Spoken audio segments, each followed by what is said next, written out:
Hey guys, my name is Erin. Welcome back to my channel. Today I'm doing my August wrap-up.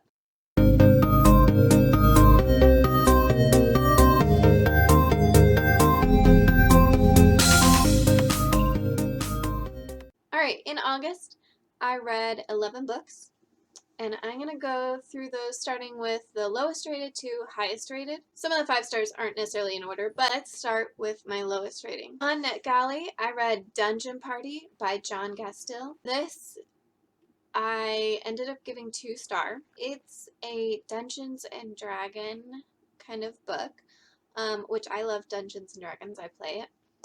But in this book, one of the members of a D&D group gets kicked out and tries to take revenge on the group that kicked him out at a conference and a competition. The D&D scenes in this book were fun to read, but I had a lot of issues with the main components of the stories. The characters all talked like they were at a Renaissance fair the whole time, and all sounded very similar because of that, and it just wasn't realistic at all.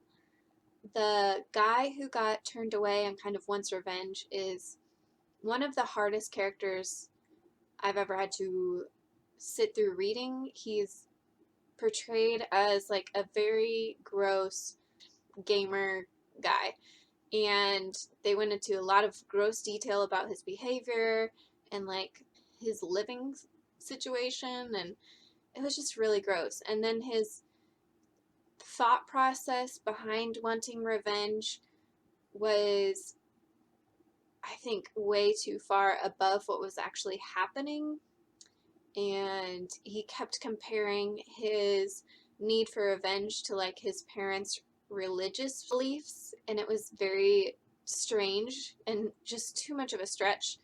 And then the way things resolved at the very end, very unrealistic, to the point where it just was laughable. The like real life contemporary kind of parts of this just were a struggle to get through. After that, I have a Magic Circus Pony Surprise. This is by Sue Bentley. So for this book, yeah, it's another one of those where like it's a kid's book, so I don't have high expectations, but it still wasn't great even for a kid's book. I think there are other good books out there that I would rather, a kid in my classroom read. First of all, they kept describing the horses as like a velvety mane and a rich, deep, rich neigh, and it was weird. Yeah, and the magic system was just kind of whatever this horse wanted to do, it could do, which, not a big deal for a kid, but as someone who loves fantasy, magic system that is just whatever is hard to read. So yeah, not a great book in my mind, but again, it's a kid's book. I wasn't expecting to go into Magic Pony Circus Surprise and have it be at the top of my list. After that, I have Wall Street, A Guide to Money in Markets.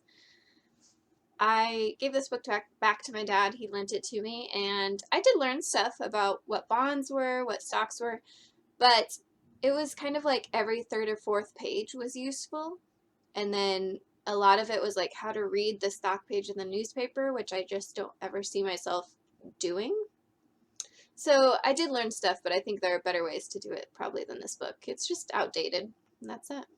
Next up, these are kind of my middle of the road reads, and the first one is 20 and 10 by Claire Hutchett Bishop. This is a book for kids about Nazi Germany. It has to do with a school where they take in, there's like 20 kids at the school, and they take in another 10 Jewish kids and help them hide. It was a decent all-around story. I think the plot was easy to read. It didn't really go very far into the actual violence and deaths of the Holocaust. It focused more on the kids. I think it kind of lost points in that regard. So considering I've read 3 kids' books about the same topic in the last year, this one just kind of missed the mark in actually portraying what you would want maybe a kid to learn about the subject. Then for the Tropical Readathon, our group book for the fantasy sci-fi read-along was Cinderella is Dead, and that's by Kaylin Bayron. So this book is like 200 years after the story of Cinderella.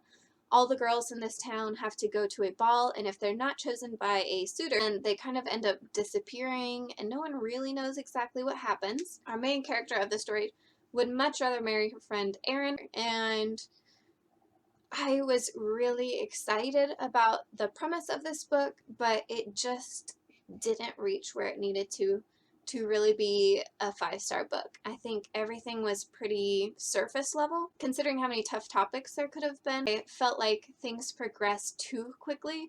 I didn't have time to fall in love with the character before she started kind of going through her struggles. I didn't have time to develop empathy or sympathy for her struggles before we started moving into the action. And she fell out of love and into love faster than I could really believe. So I think the fact that not only did we stay kind of on the surface level, but everything was so fast paced, we ended up with a book that had a lot of great ideas, but just didn't have the follow through.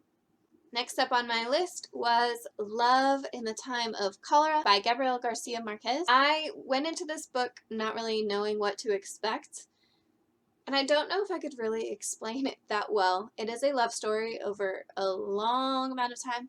They fall in love as kids, and then they end up back together as adults at like 70. And I really still don't even know quite how I feel about this, because the writing style I really, really enjoyed.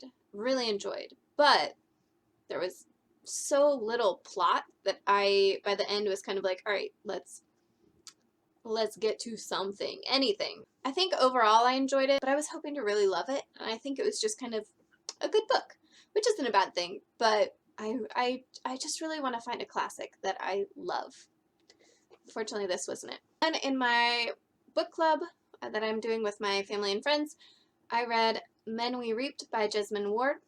I really liked this book. It's a memoir and kind of her going through the struggles of racism in the South. And it weaves together her childhood story with the loss of 5 men throughout her life who all died for different reasons that can kind of be tied back to their experiences as being Black men in the South. I really liked this book. I did struggle with the timeline of the story because it kind of went back and forth, go from her childhood to the story of one of the men, back to her childhood, back to the next story, and it was kind of working itself backward in time to meet in the middle. And I struggled a little bit with that. Sometimes people would come back up or be mentioned again after we had already read about their death, and so it was a little bit harder to keep track of. But I would definitely recommend this book if you're interested in reading a memoir. After that, I read A Fire Upon the Deep by Werner Vinge. So this is a pretty hardcore sci-fi that I plan on doing a review about later on, but overall I gave this a 4 stars. I think I bumped it up from a 3.5 to a 4. I really enjoyed it, but it is definitely a hardcore sci-fi, so if you're someone who kind of likes the lighter end sci-fis, this may be a little bit of a push for you. But I definitely enjoyed the characters in this. The plot was overall really good, and I liked the story, so be on the lookout for a review of this book coming this month. I also finished The Great Hunt, book number 2 in the Wheel of Time by Robert Jordan. I have not quite as many tabs as I had in the first book. This is a good follow-up to the beginning of these stories. The characters that you love are all there back again. They're going on another long journey, kind of trying to figure out what exactly is going down. I can't really give much away. I think this one held up as a second book, which I was really excited about. You get to see a few more characters, and some of the new cultures and groups of people that you meet are very, very intense, and it really led to, especially the ending, being quite a roller coaster. On audiobook, I listened to Take a Hint, Danny Brown. I really enjoyed this book. Just like the first one, it was the perfect mix of build-up and follow-through in a romance. I loved the 2 main characters. I think they did a great job of just kind of dealing with different issues like anxiety and grief while still having such a fun romance. And I don't know how Talia Hibbert does it, but I will probably read any romance she ever writes, because these 2 books have been so fun to read and just a nice fluffy break And then the last book on my list, and one of my favorites of the month, was Every Heart a Doorway. I know everybody has talked about it on BookTube, so I won't go too much into it, but it basically is about kids who come back from other worlds and how they're dealing with being back in reality. There's a lot of mystery, and there's a lot of beautiful characters in this book. So if you haven't read it, it's a short little novella and definitely worth the read. Those are the books that I read this month. In my September TBR video, I kind of did a checklist for my goal with these monsters. So these 11 counted towards my 31, which means I have 20 books to go and 5 months to do it. School is starting, and these last few weeks have been crazy. So my reading is definitely going to take a slump, but I'm still very hopeful that I can defeat this monster. So thanks for hanging out. Let me know in the comments what you read in August and what your favorite book of August was, because I'm interested to see. And I will see y'all later. Bye.